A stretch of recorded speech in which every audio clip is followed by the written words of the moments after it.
Welcome to the Filmistines, the podcast where we discuss all things movies. Join us as we dive deep into the latest releases, revisit classic films, and explore the art of cinema. Whether you're a film fanatic or just love a good flick, we've got you covered. From Hollywood blockbusters to indie gems, we'll be breaking down the storytelling, cinematography, and everything in between. So grab some popcorn, sit back, and get ready for some cinematic magic. If you like what you hear, please consider subscribing to our Patreon at patreon.com/Filmistines. We offer tiers at the $1, $5, and $20 level, where the $20 tier grants the ability to request films for future episodes. This is the Filmistines, where movies are more than just entertainment, they're an experience. They're an experience. All around you. And welcome back to another episode of the Filmistines, the fastest growing podcast in the world. Whoa. Yep. I don't know how. Our world? Yep. Whoa. This world. This world.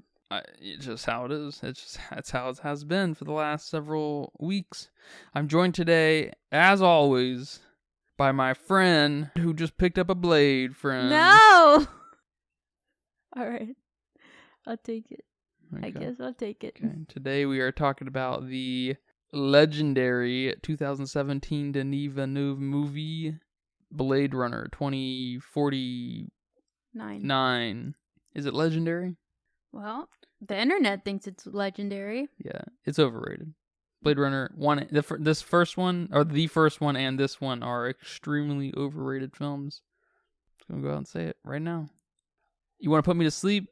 Put Blade Runner on. Seriously. Either of them. Or Dune. I had the best nap, man. I know. Dune too? I had a good nap with Dune. It was like I was in school all over again watching this movie, No, Blade Runner. I didn't nap in school. It was like I was in church. No, I didn't go to church. It was like I was in...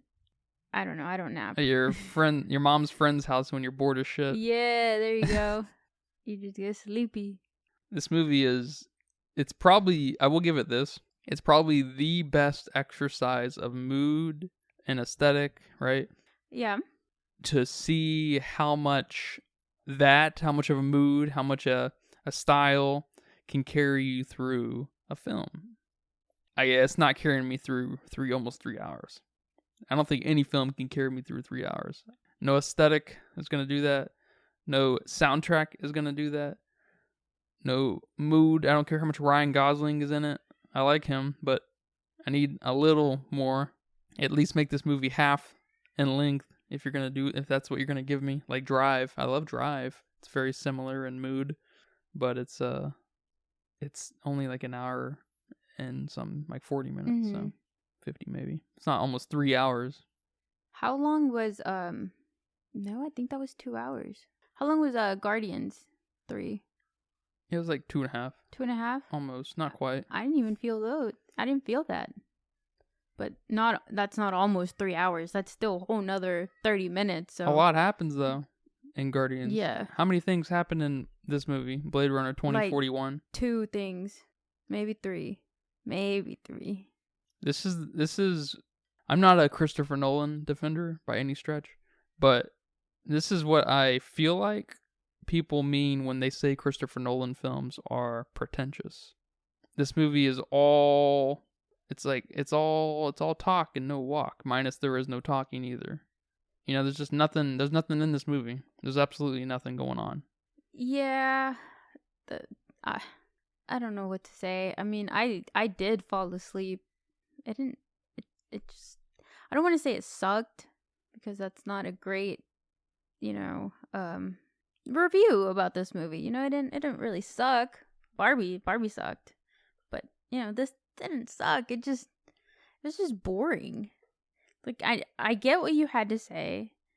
And when you told me the other day it was based off of Do Androids Dream of Electric Sheep, I was pretty excited because that's up there on my favorite science fiction books. But, I guess knowing that makes me appreciate what they were trying to do here a little bit more, but they didn't do it right. They were missing a lot of things.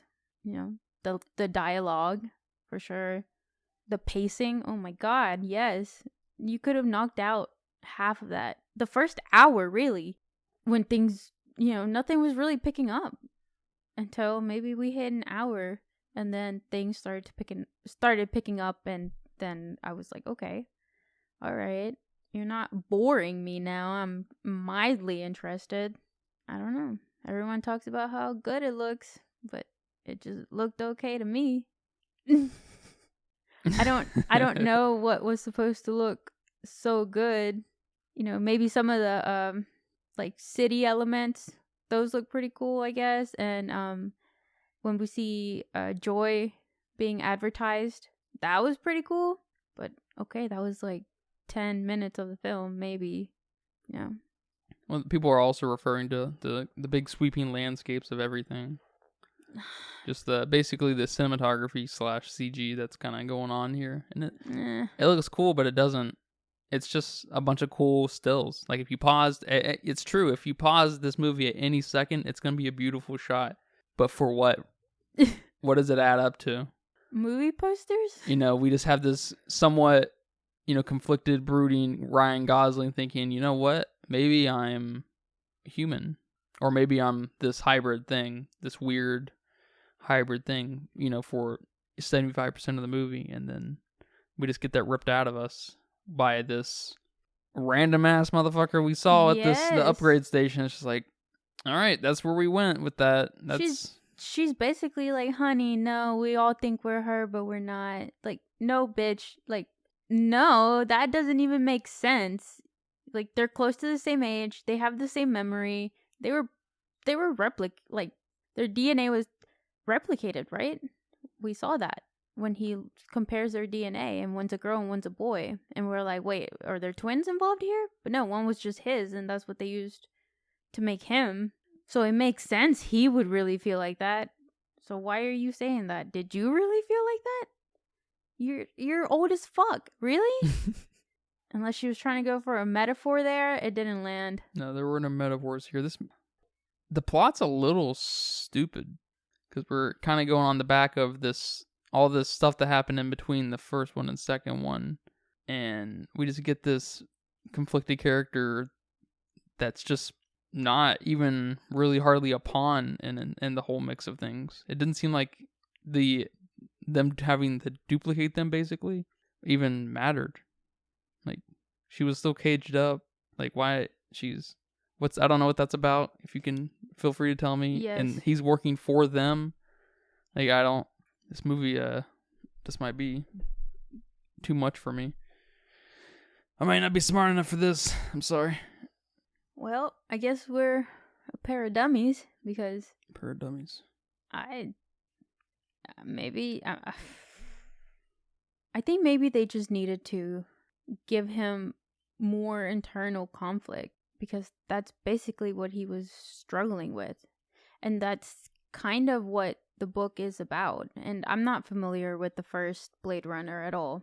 But the character Deckard, he's in the first Blade Runner, and that's actually the name of the protagonist in the book. So I'm sure there's some kind of meaning there. And then the character, they call them Blade Runners. These people, his job was a Blade Runner job, and that he would go assassinate. He would go take out specific replicants that were a problem in some way or another. They call those Blade Runners. And Deckard in the book basically did the same thing. He was a cop, but not really a cop. They didn't call him cops, but that's basically what he was, kind of detective cop. And he hunted down AIs and kind of like a bounty hunter, because he got paid for doing that. That's how he made his money. And finding these AIs, he's kind of struggling with the idea of, okay, so what if they're human, or what if they're androids?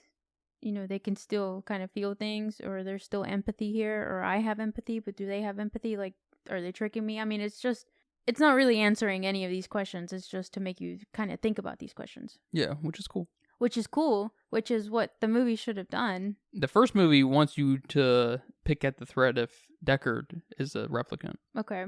And then that gets totally... Do we find that out here? Is that what we're supposed to... I guess we're supposed to... I mean, it's kind of left... It's kind of taken away from to be interpreted, and that was able to I mean, I guess I'm not even really sure because she was able to procreate, so maybe a replicant of her same generation could also procreate a male piece. But in this case, it was Deckard, who I think, So he is a replicant? I don't know, but I mean, I think it's so abandoned, the idea of him being a replicant, Yeah. that I feel like you're supposed to assume that he's just human. He looked pretty human here to me.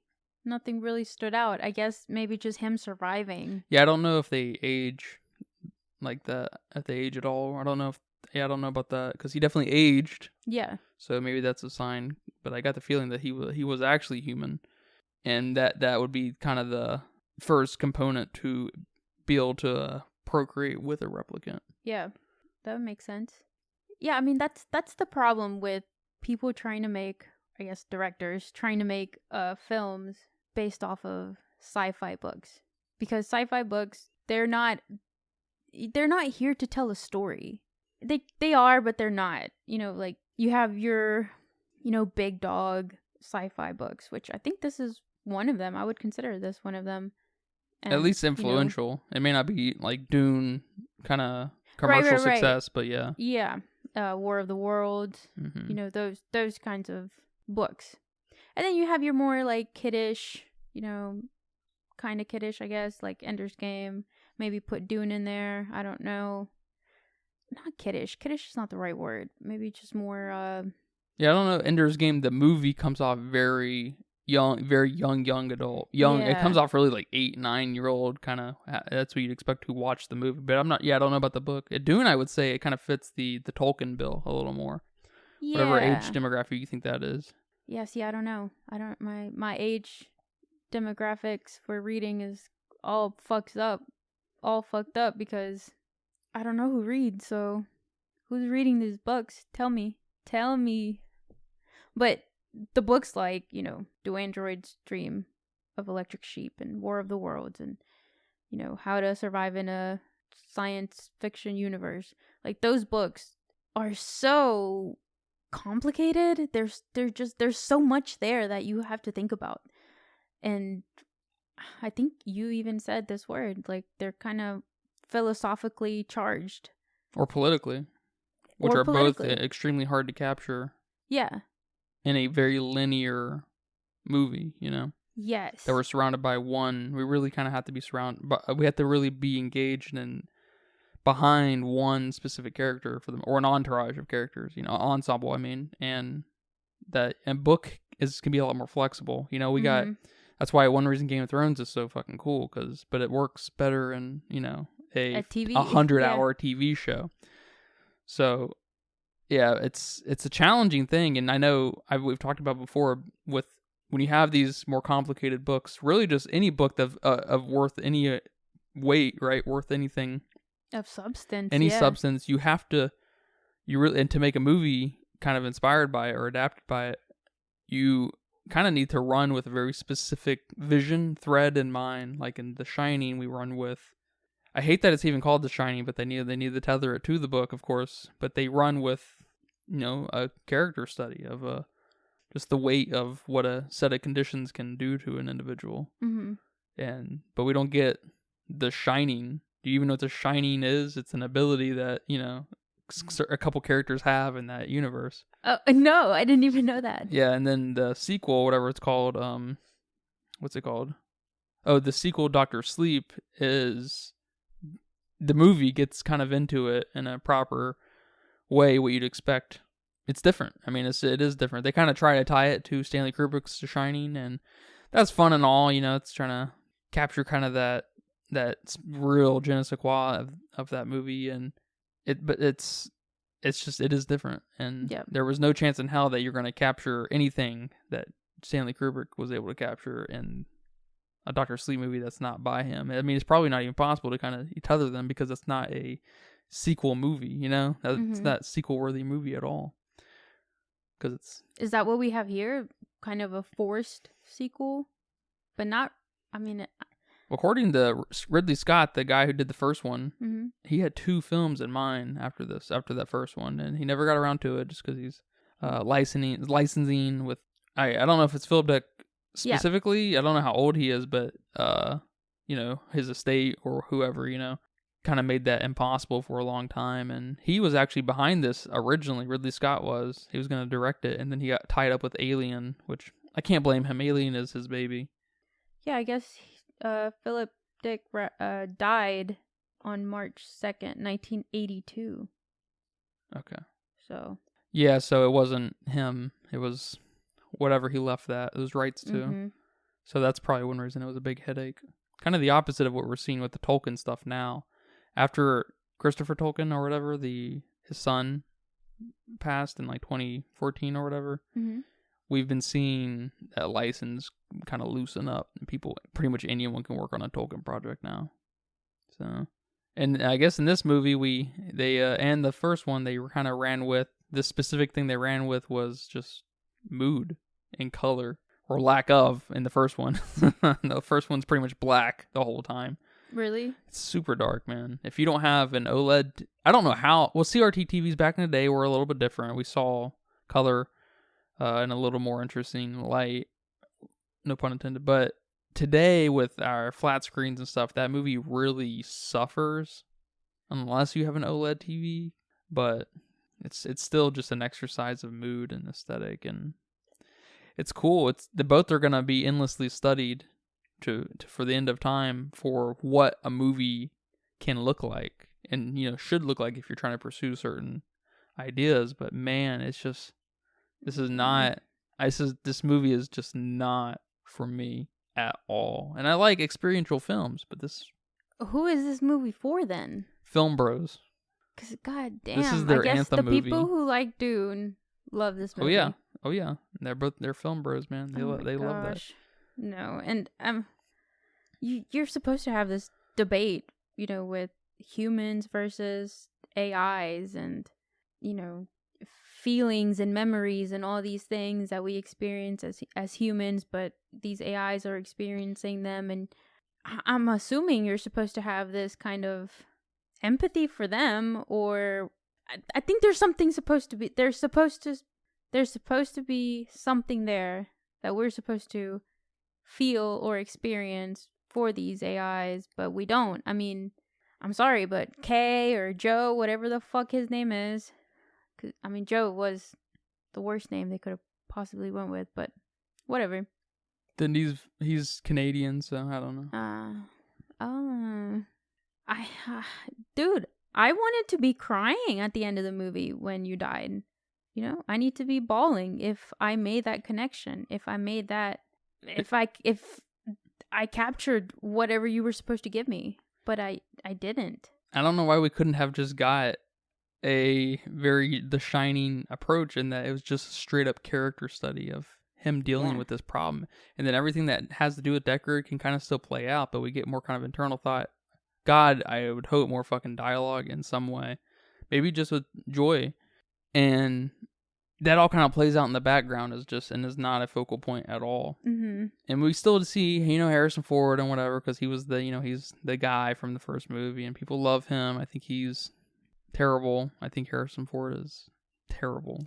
Yeah, his best character is probably Indiana Jones, but man, it's those movies are rough too. Yeah, Harrison Ford's he's tough to watch. That's funny because he was in Ender's Game too, wasn't he? Oh my god, yeah, he sure was. I forgot about that. Yeah, I could have seen a character study here that would have been really interesting, but it would have taken the spectacle that we got out of the spotlight, the scenery, the CG and the sweeping landscapes of stuff, and the top down views of crazy stuff, and of crazy crazy CG. It's the best looking movie out there. It really is. But it's not. No, it's not. That and Dune, but they're both so fucking boring. What's the best looking film? Best looking film, just what comes to mind right now is Detective Pikachu. Boom, said it. Just dropping it right there. Maybe I'll regret this a few episodes later, but right now, the feathers on fucking Psyduck look so much better than anything in this film. Damn. Just saying. But I guess they try to not give us so much dialogue from Kay because they want us to, you know, they want us to kind of be there for the game of is he or is he not that child. Yeah, so I get that, but I get that too. But then we had the character to help flesh him out with him for a third of the movie that didn't really do much. It did help. She did help a little bit. Joy, of course, right? Yeah. But she just wasn't. It just, I don't even know if she fleshed him out really at all. She did kind of pick at him and kind of bring him to reality a little bit, but she would have been that answer, and she could have been real philosophical or however we need her to be, and we could have gotten, just a great kind of body language performance out of Ryan Gosling. And then that scene where he sees her in that advertisement, and he's almost like he's disappointed, or disappointed's not quite the right word, but this is his girl, but this is everyone's girl. This is everyone's AI. This is everyone's companion. If we would have had something like what you just described and then had this scene, it would have felt even worse. Like we would have felt like we would have felt sorry for him. We would have felt bad for him. Yeah. It would have just been, I would have liked it one way or the other regardless, but they probably felt like it would have been too similar to the movie Her with Joaquin Phoenix, Spike Jonze movie. Yeah.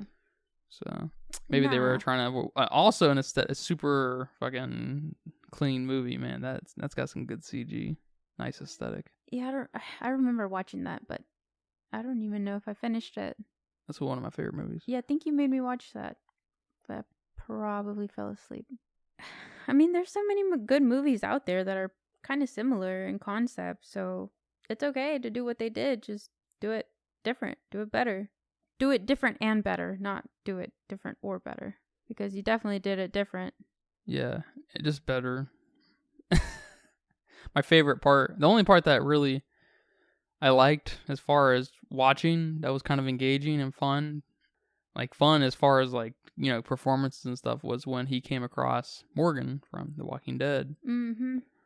That was a nice little bit with all the kids and, him scaring him and headbutting him, and all the pages were gone. You're like, it's just like when the pages were all gone, that's when the moment for me was fucking shattered. I was like, all right, we're back to stupid land.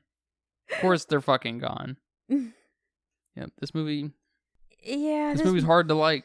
I mean, I like the spectacle side of it, what they've definitely achieved here. Again, the CG, but this I've learned here and with Dune and probably several others, but that mood is not enough.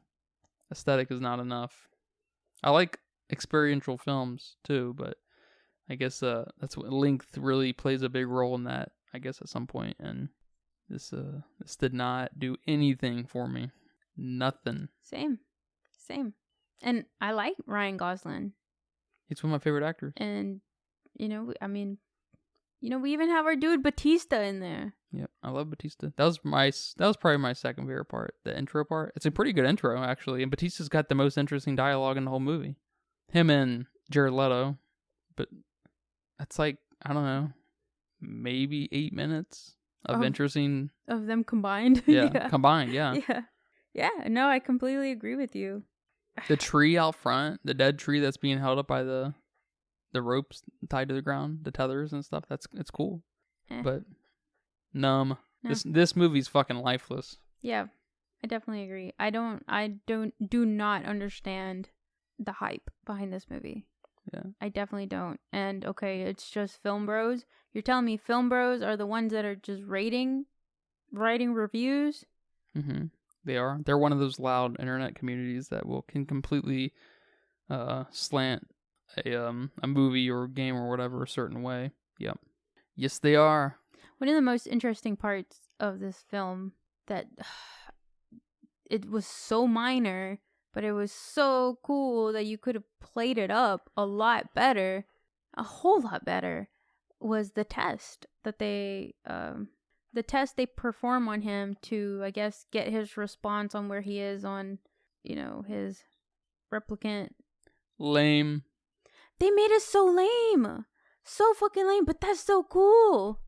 You're fucking testing somebody. That's when, man, don't get me started. That is when we flex Ryan Gosling's just the most nuanced levels of performing, you know? Yes. We could have gotten some really cool stuff out of that, but we're just like cut back and forth, and it's just him repeating the words and stuff. It's just like, what is even going on? We're missing what they're seeing. We're not even getting a good representation of what they're looking at when they're studying him. You know, Yeah. we could study him too. You know, Like we get a couple pauses in there and stuff and everything, and then he walks in that room with that headquarter lady or whatever, the boss, the Yeah. chief. She's like, you failed with flying colors.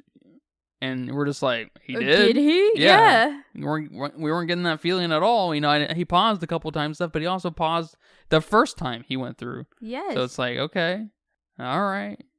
Like, oh my god, that was the coolest idea you had here, or one of the coolest concepts you had here that you just fucking dropped the ball on.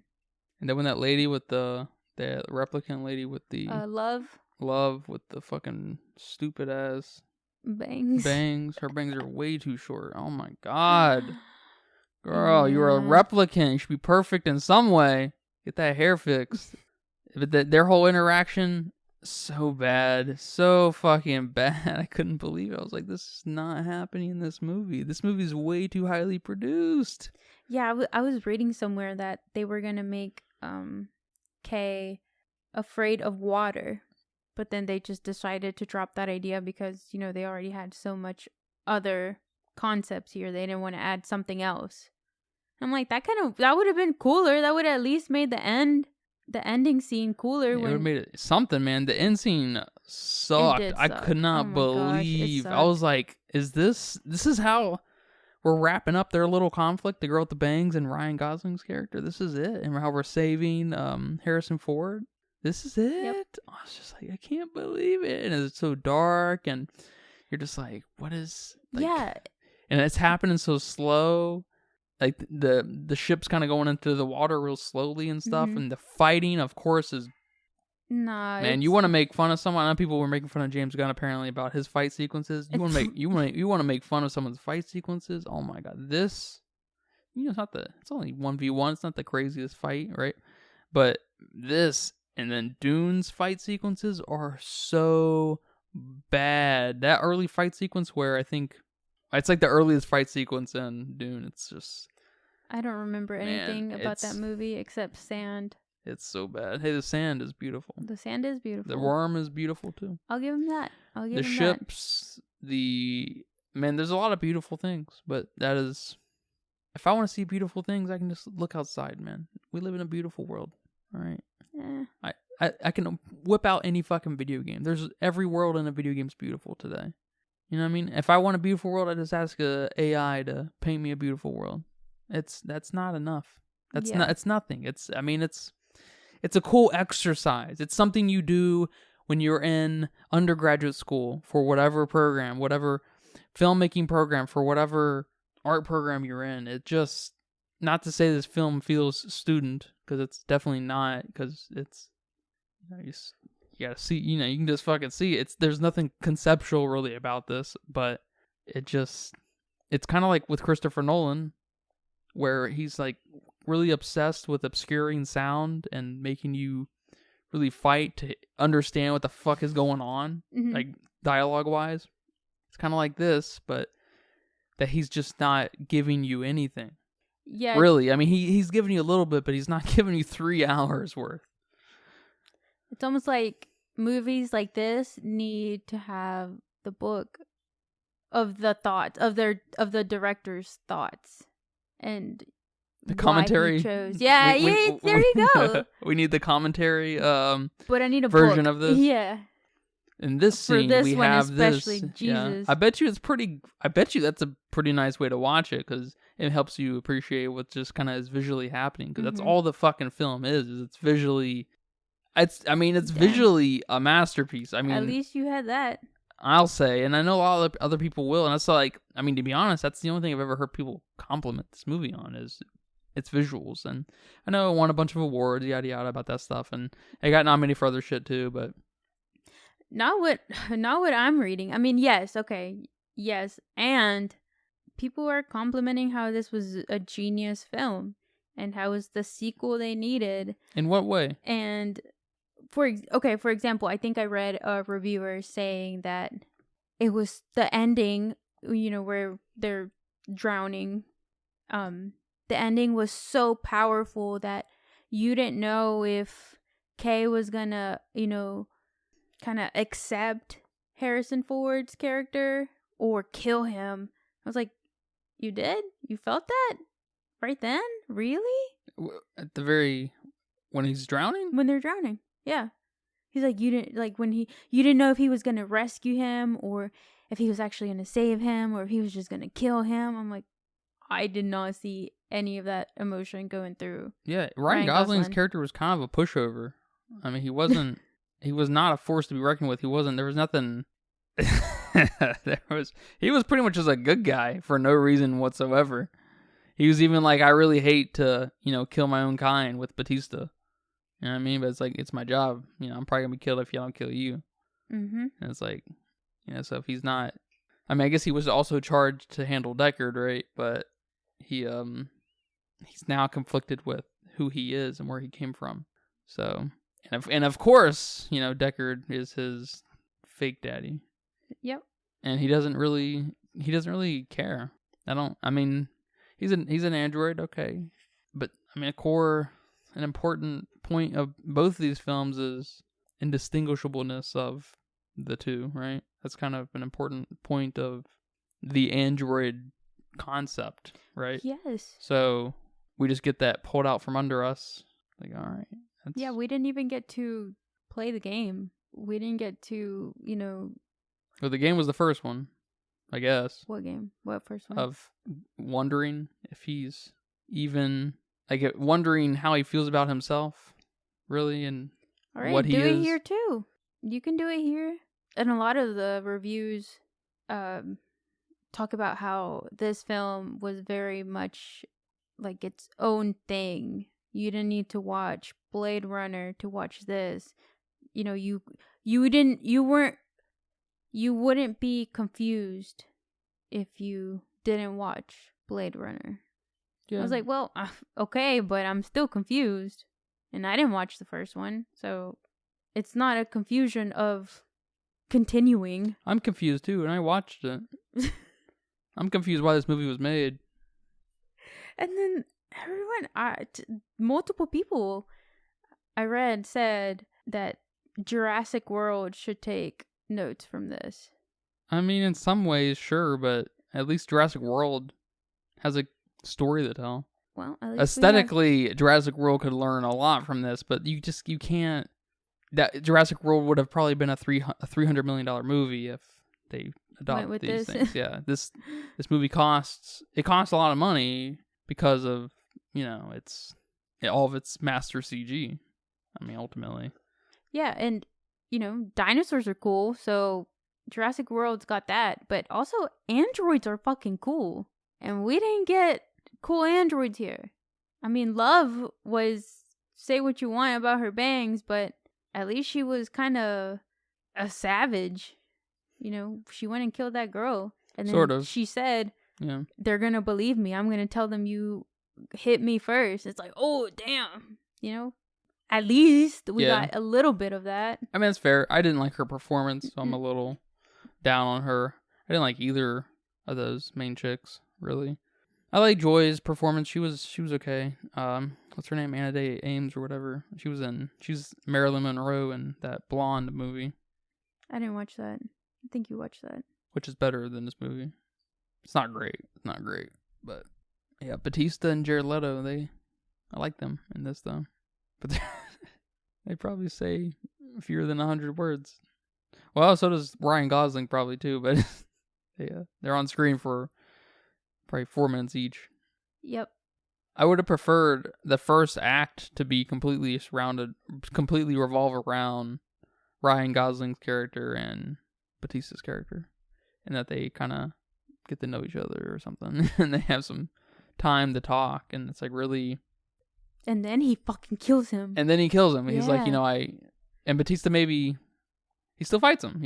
He still fights him, and is that just tack on that end part of that little scene and on that longer scene, and we still kind of get to the same place, but we see this spark kind of start with Ryan Gosling's character, but he's just he's a little too robotic, maybe ironic enough in some way, because His only, I don't even want to say good performance, but the only time we get any kind of emotion out of him is when he goes to that girl who's the real child, and she confirms it's a memory, and he just screams and like he leaves basically, and that's it. That's it. And I'm like, okay, well, maybe he is a human because he screamed like that. That makes sense. But that's it. That's all you get. Where's more of those? And also the story with the girl. I mean, I think you said it earlier, but that makes no sense. Who kept her there? Who is she? Who? Yeah. Why is she? Like, what the fuck? Why does she get to be the child? Like, I don't know. Stupid. Overrated, big time. Yeah. Yep. All right. Go ahead and tell me how much you think this movie cost to make, my friend. Well. Sorry this was a boring episode, you guys. I'm sorry. Yeah. I was excited to watch this film because I'd watched the first bit, and I was like, oh, okay. It looks way better than the first one, but it's not. So I'm sorry, you guys, about the miss on this episode in this movie. But yeah, what do you think the budget looked like? Well, I was thinking around 200, but I thought that was maybe too high. But then we have all this, great cinematography. So. Mm-hmm. But it's cinematography across 3 hours. Yeah, but a lot of it, it's cinematography across CG. So how much is the camera even moving? Yeah, but it's 3 hours. It is still 3 hours. So last episode, or a few episodes ago, I don't even remember. You told me to take that into account. Yeah. The length of the film. Yeah. So I don't know. Not a Disney film. Remember that. Disney inflates the price. All right. Well, okay, I was thinking 200, but I thought it would be less than 200. Okay. But I figured it'd be more than 150. Okay. So I was okay, maybe 175, but that seemed not right. So I don't know. Why does that not seem right? I don't know. It just doesn't seem right. We don't have a lot of characters. We don't have a lot of... But you said that doesn't matter. Yeah, but we don't have, them getting all fixed up in costumes. There's nothing going on here. Yeah. There is one part early in the movie where we see some of the city, and it feels very lived in and breathed in. Mm-hmm. And I did like that bit a little bit. I can't remember what point that was, but that's probably actually the most dynamic. I think when he's walking through some of the streets and stuff, it's like, yeah, pretty interesting kind of scenery and stuff. Yep. But yeah, that's about it. I'm gonna have a hard time finding anything else. But you're on. I think you're. With 175? Yeah, you want to lock that in? Can I say 175 to 200? No, that's... I don't know. No, okay, you got it. All right, 175. 175. So on here it says the budget is between 150 and 185. Oh, so that's pretty close. Yeah, you're probably... I don't know why there's like a big range like that. They don't know how much they spent? They don't know how much they spent. They're like, shit. So when I see stuff like that, I always think the top half. Okay. Yeah, I always think the top half. I think in those scenarios. So I think you're in there. You're in the pocket. Money. You're in the pocket. No, this movie was a huge bust, just like the first one was. I think the first one was. I don't give a fuck to even look into that.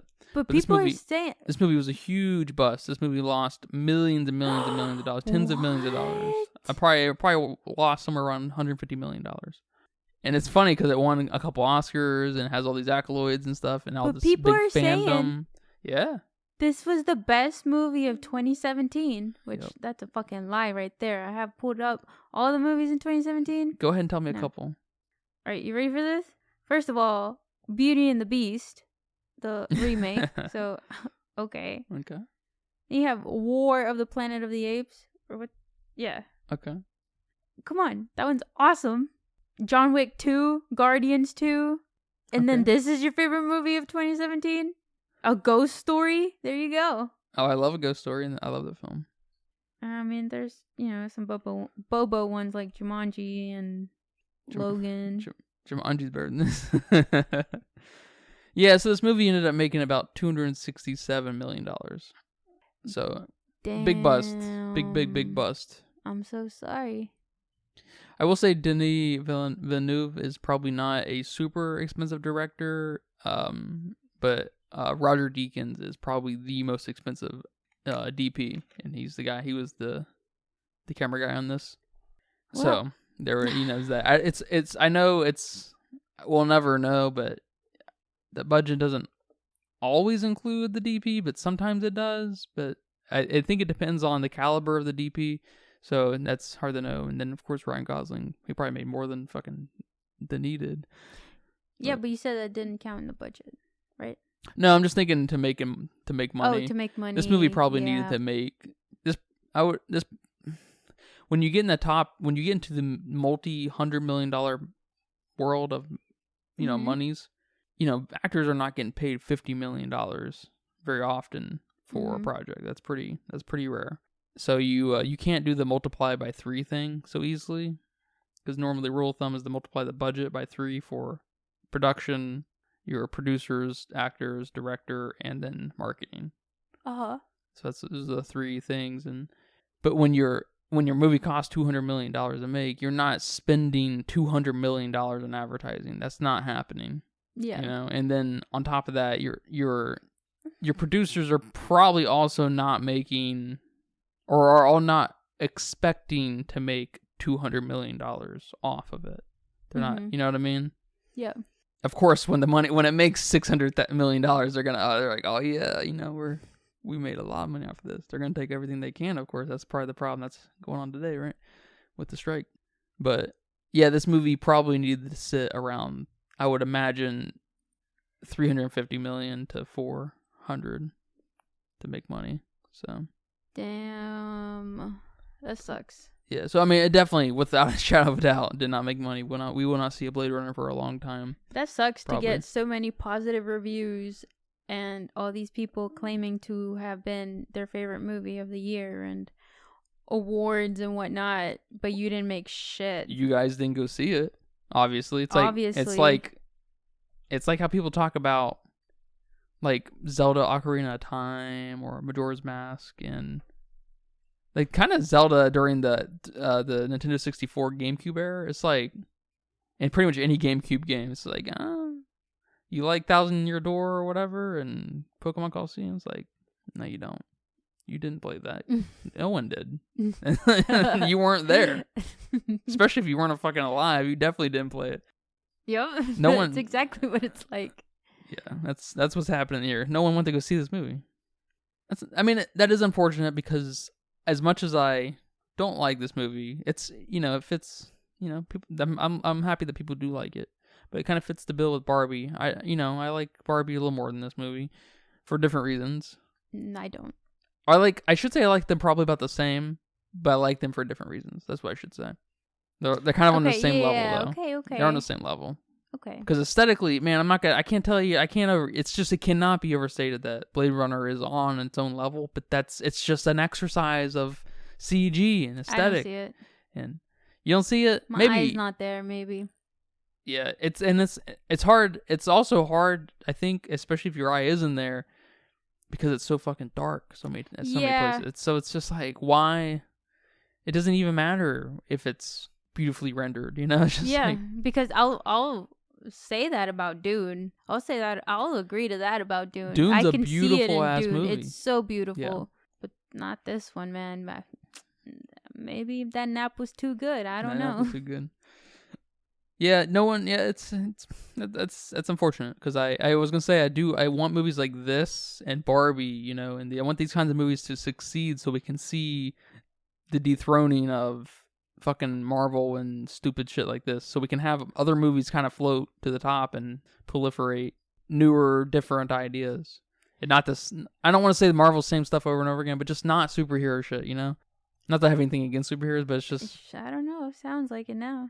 But I'm glad to see. All I'm gonna say is, out of the last 3-4 movies we watched.